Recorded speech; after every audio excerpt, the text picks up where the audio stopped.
Hey guys, so here's just kind of continuing from our class today. I told you I'd make this video about complex fractions. One of the classes you actually saw me go over number one, so I'll just kind of repeat that, and then I'll do two more problems. So, the first thing is you got to look at the denominators and make sure the denominators are factored. For these problems, they already are all factored. You don't have to worry about that.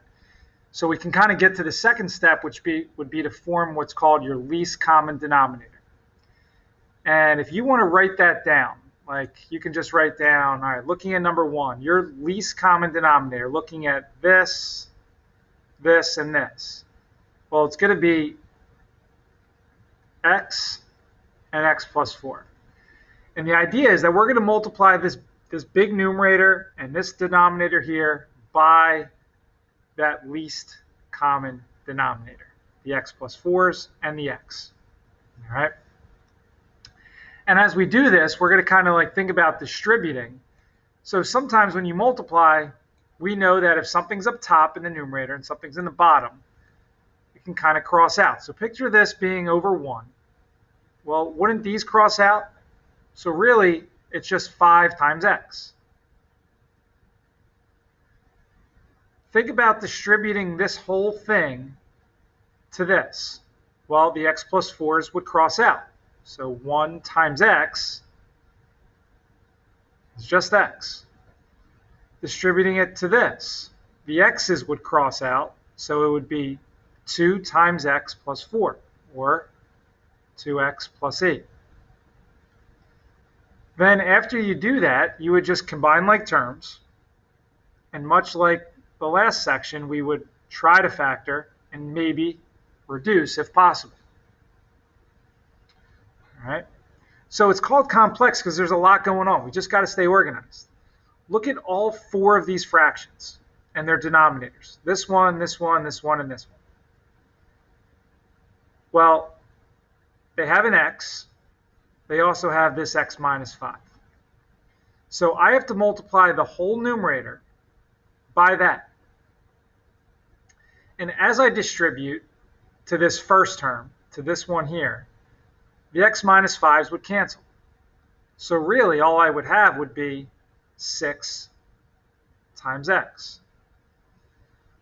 Over here, as I distributed this to this term, the x's would cross out. So all I would have left would be x minus 5. We take that same approach down in the bottom. We multiply by x times x minus 5. So bring it here to the 3 over x, right? If it helps, you could write it over here as well, put it a little closer, but the x's would cross out. So it would be 3x minus 15. If it's subtraction and you want, just bring up that negative next to the 2. So now the x minus 5s go away, and you're left with a negative 2x. After grouping like terms in both the numerator and the denominator, we're done. We got our answer. So understand the process of how to do it and just try to come up with a way in which you can kind of see it and stay organized. The third one here, all right, I got 3 denominators, all different. So in terms of my least common, well, it's going to be all of them, right? It's going to be all that. Same thing down here in the denominator, x and x minus 2 and x plus 1. And as we go and we multiply, well, things might cancel out, like the x minus 2's here. So really, I just have to multiply this 16 by x and x plus 1, right? So think of 16x distributed.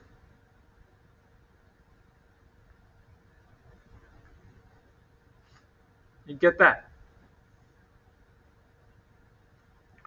In the denominator, the x plus 1s would cross out as I went to this one here, right?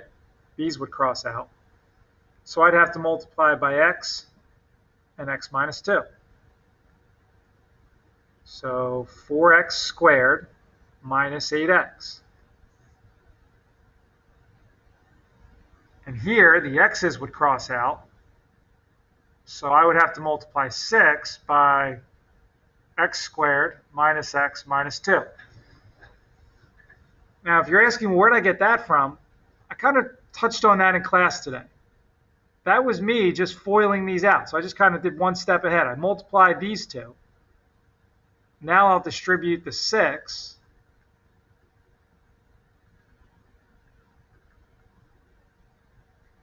And what's left is for me to factor, group like terms, try to reduce.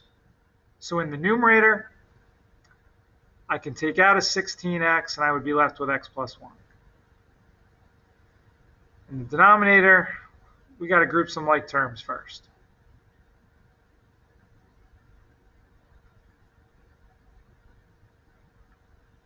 I think I can take out a 2. 5x squared minus 7x minus 6. Over here, 16 and x minus 1. Oh no, plus 1. All right, so I don't know. This might still be able to factor. So I'm going to kind of go off to the side here. And I'm going to think of factors of 5 and factors of 6. Can I somehow get a 7? All right, these two are going to work because 10 minus 3. All right, so this is really going to become 5x and 3, x and 2. That would be a negative, that would be a positive. Now we factored, but it didn't get us anywhere. I can't cross any of those factors out.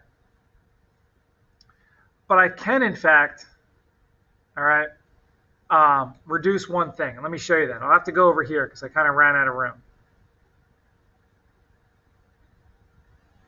But if you're looking at this answer, you can reduce one small thing. And it would be that. 16 divided by 2. So your answer here should be 8x times x plus 1 over 5x plus 3 and x minus 2. All right, so I know this was quick.